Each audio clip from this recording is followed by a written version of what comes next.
Շնորհակալ եմ։ Ես կարճ կխոսեմ։ Հիմա երևի մտածում եք, թե սա արվեստի մարդ է, ինչ գործ ունի քաղաքականության հետ։ Ասեմ, քաղաքականության հետ գործ ունեմ այնքանով, որքանով իմ համեստ քվեն տալու եմ իմ նախընտրած թեկնածուին այնպես, ինչպես յուրաքանչյուրդ։ Եվ քվեարկելու եմ հանուն արժանապատվության, հանուն ազգային արժեքների, հանուն վաղվա Հայաստանի։ Սիրելի բարեկամներ, Հայաստանում եւ այլուր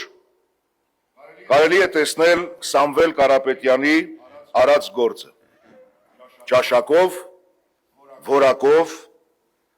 մնայուն, եւ ես հավատացած եմ, որ նա իր գործը, հայրենանվեր գործը, կշարունակի արդեն ոչ որպես բարերար, այլ որպես առաջնորդ,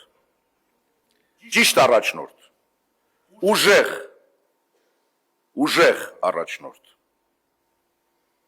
Սիրելի բարեկամներ, մեզնից առավել ով գիտի խաղաղության գինը, բայց խաղաղություն մեկի հետ, ում համար Սևանը Գյոյչա է, Երևանը Իրևան է, Հայաստանը Արևմտյան Ադրբեջան, սա է խաղաղություն, սա խաղաղություն չէ, սա վախկոտի ու թույլի խոնարհում է։ Ժամանակն է վերագտնելու մեր արժանապատվությունը եւ շտկելու մեր ազգային ողնաշարը, պատասխանատու օր եւ անդառնալի պահ։ Դերևս սա մեր, վախենում եմ ասել, բայց վերջին հնարավորությունն է։ Ուժեղի հետ կլինենք ուժեղ, իսկ թույլի հետ չենք լինի։